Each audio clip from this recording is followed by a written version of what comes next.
콘스탄티 의사를 따라서 차량의 시체가 있는 방으로 걸어갔다. 차장이 와서 열쇠로 문을 열어주었다. 두 남자는 방 안으로 들어갔다. 푸아로는 의심쩍어하며 동행자를 바라보았다. 이 방 안의 물건들에 얼마나 손을 대셨습니까? 아무것도 건드리지 않았습니다. 검사를 할 때도 시체를 움직이지 않으려고 조심했습니다. 푸아로는 고개를 끄덕였다. 그리고 주위를 둘러보았다. 첫 느낌은 몹시 춥다는 것이었다. 창문은 활짝 열려 있었고 블라인드도 위로 올려진 채였다.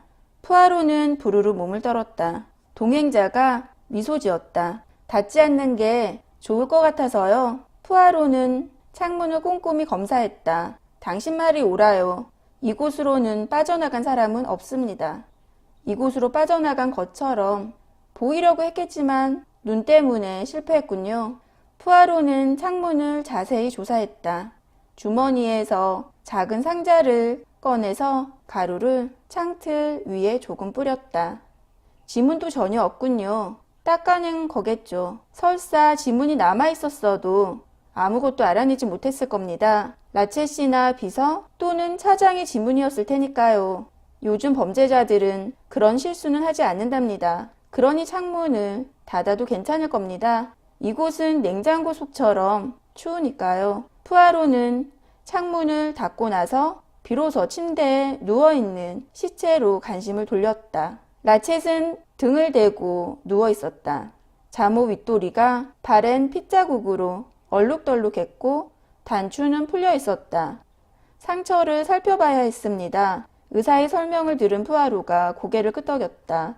푸아로는 시체 위에 몸을 숙였다가 잠시 후 약간 얼굴을 찡그리며 허리를 폈다. 보기 좋은 모습은 아니군요. 누군가 저기 서서 여러 번 찔러댄 모양입니다. 정확하게 몇 군데나 찔렸습니까? 12군데입니다. 한두 개는 그저 긁힌 정도지만 최소한 3개는 치명적인 상처였습니다. 의사의 말투가 푸아로의 주의를 끌었다. 푸아로는 의사를 날카로운 시선으로 쳐다보았다. 조그만 그리스인은 당혹스러움으로 얼굴을 찡그린 채 시체를 빤히 쳐다보며 서 있었다. 뭔가 이상한 걸 알아차리셨군요. 말씀해 보십시오. 뭔가 이상한 것이 있습니까? 뭔가 이상한 것이 있지요? 맞습니다. 상대방이 시인했다. 그게 뭡니까? 여기와 저기에 난 두 상처를 보십시오. 상처들이 상당히 깊어서 어느 쪽이든 분명히 혈관까지 찔렀을 겁니다. 하지만 상처 가장자리가 그다지 벌어지지 않았어요. 예상외로 피도 적게 흘렸고요. 그게 의미하는 바는 저 사람은 이미 죽어 있었다는 겁니다. 죽고 잠깐이라도 시간이 흐른 후 찔린 상처라 이거죠? 하지만 그건 좀 황당해 보입니다. 그렇게 보일 수도 있겠군요. 푸아로가 곰곰이 생각하며 말했다. 그렇게 보이는군요.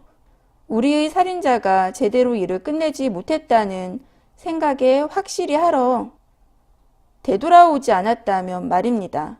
하지만 그것 역시 말이 되지 않는군요. 그 밖에 또 있습니까? 글쎄요. 한 가지 더 있습니다. 그게 뭡니까?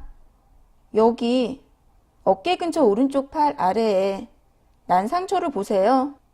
내 연필을 잡아보세요. 당신이라면 이런 상처를 낼 수 있겠습니까? 푸아로가 팔을 들어 올렸다. 그렇군요. 알겠습니다. 확실히 오른손으로는 상당히 어렵습니다. 거의 불가능하다고 할 수 있죠.